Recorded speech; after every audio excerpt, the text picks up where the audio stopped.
தஞ்சை பெருவுடையார் திருக்கோயிலுக்கு அடுத்ததாக தஞ்சாவூரில் புகழ்மிக்க ஒரு இடம் அப்படின்னா கண்டிப்பாக அது அரண்மனை தான். இந்த அரண்மனையில் இருக்கக்கூடிய மராட்டா தர்பார் ஹாலுக்கு தான் நாம் இன்றைக்கி வந்திருக்கோம். தஞ்சையை பொறுத்த வரைக்கும் 1674 1855 வரை தஞ்சாவூரை மராட்டிய ராஜாக்களும் ஒரு ராணியும் ஆட்சி பண்ணியிருந்திருக்காங்க. இவங்களுடைய காலகட்டத்தில் இந்த அரண்மனையில் இருக்கக்கூடிய இந்த அரசவையை அவங்க பயன்படுத்தியிருக்காங்க. இங்கே தான் பல நீதிகளாக இருக்கட்டும், பல தண்டனைகளாக இருக்கட்டும், பல நன்கொடைகளாக இருக்கட்டும், இவை எல்லாமே வழங்கப்பட்ட வரலாறு சிறப்பு வாய்ந்த ஒரு இடம் அப்படின்னு சொல்லலாம். இந்த இடத்த 1684 வெங்கோஜியோடைய மகனான ஷாஜி அப்படிங்கிறவர் தான் கட்டியிருந்திருக்காரு.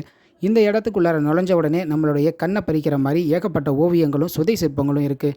முதலாவதாக நம்ம பார்க்க வேண்டிய ஒரு விஷயம் அப்படின்னா இங்கே இருக்கக்கூடிய மரத்தாலான தூண்கள் அப்படின்னு சொல்லலாம்.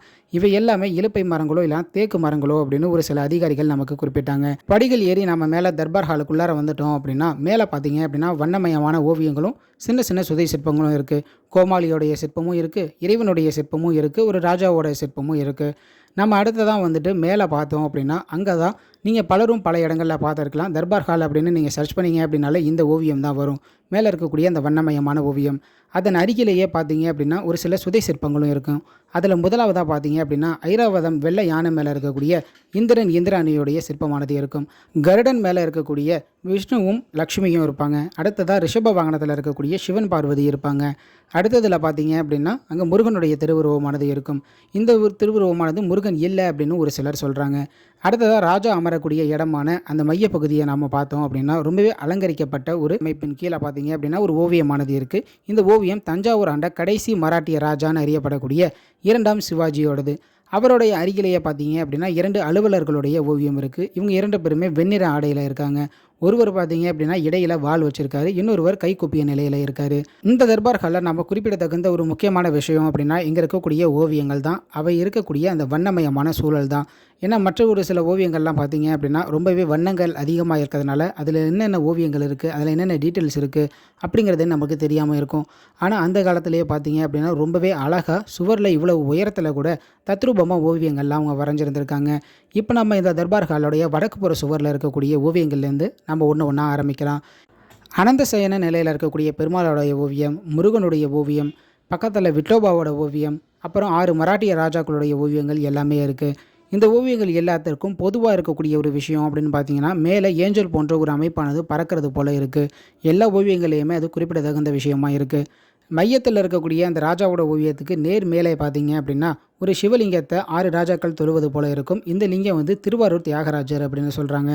தெற்கு புறம் இருக்கக்கூடிய அந்த 3 ஓவியங்களை பார்க்கலாம் அப்படின்னா அதில் 2 ஓவியங்கள் முற்றிலுமாக சேதமடைஞ்சிருச்சு. 2வதாக இருக்கக்கூடிய ஓவியம் மட்டும் பார்த்தீங்க அப்படின்னா குழல் உதர ஒரு கிருஷ்ணனுடைய ஓவியம். அந்த ஓவியம் மட்டும் சற்றே கொஞ்சம் ஒரு பார்க்குற நிலைமையில் இருக்குது அப்படின்னு சொல்லலாம்.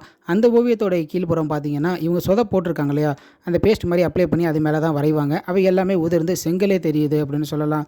ஏன்னா இந்த இடத்துல இருக்கக்கூடிய அமைப்பின் பின்னாடி பார்த்தீங்கன்னா ஏதோ கழிவறை போன்ற ஒரு அமைப்பானது இருந்திருக்கு.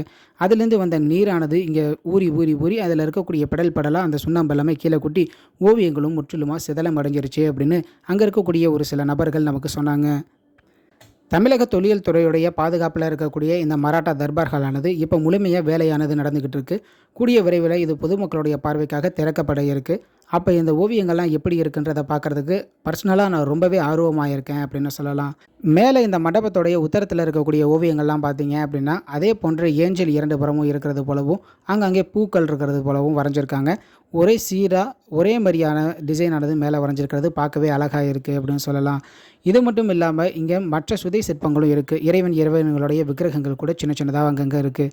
இதன் மேலே பார்த்தீங்க அப்படின்னா ஒரு பட்டை போட்டிருக்கிற ஒரு நபர் வந்து சண்டை போடுவதற்காக தயாராக இருக்கிறது மாதிரி இருக்கும்.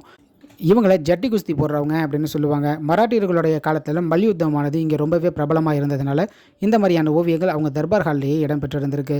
இது மட்டும் இல்லாமல் மரத்தூண்கள்லாம் இருக்கு இல்லையா, அந்த மண்டபத்தின் கீழே பார்த்தீங்க அப்படின்னா வடக்கு தெற்கு 2 புறமுமே ஜிம்னாஸ்டிக் செய்யக்கூடியவங்களுடைய ஓவியமானது இருக்கும்.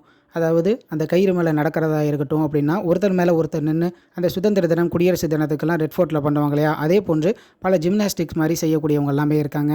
இதன் அருகிலேயே பார்த்தீங்க அப்படின்னா புறாக்கள் வந்து அதிகமாக எச்சமிட்டதுனால அந்த ஓவியங்கள் எல்லாம் அழிஞ்சிருக்கிறதையும் நம்மளால் பார்க்க முடியுது.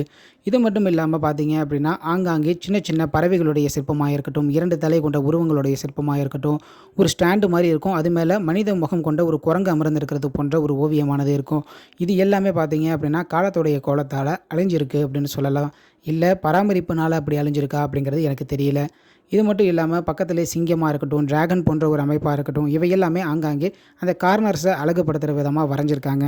இவையெல்லாம் நேரில் வந்து நீங்கள் பார்த்தீங்க அப்படின்னா உங்களுக்கு கண்டிப்பாக அரை நாள் அப்படிங்கிறது போதவே போதாது. அடுத்ததாக பார்த்தோம் அப்படின்னா தஞ்சாவூர் தர்பார்களுடைய பழைய ஒரு புகைப்படமானது நமக்கு கிடைச்சது. அதில் நம்ம பார்த்தோம் அப்படின்னா இங்கே தூண்களெல்லாம் பேர் எழுதி வச்சுருக்காங்க இல்லையா நம்மளுடைய சுற்றுலா பயணிகள். இந்த சேதாரங்கள்லாம் எதுவுமே இல்லாமல் அந்த படத்தில் அது ரொம்பவே முழுமையாக அழகாக காட்சியாக இருக்கிறது ரொம்பவே சந்தோஷமாக இருக்குது. இது போன்ற பழைய புகைப்படங்களெல்லாம் கலெக்ட் பண்ணி தமிழக தொல்லியல் துறை மீண்டும் அங்கே இருந்த ஓவியங்களுக்கு ரெஸ்டோர் பண்ணி உயிர் கொடுப்பாங்க அப்படின்னு நம்ம நம்பலாம்.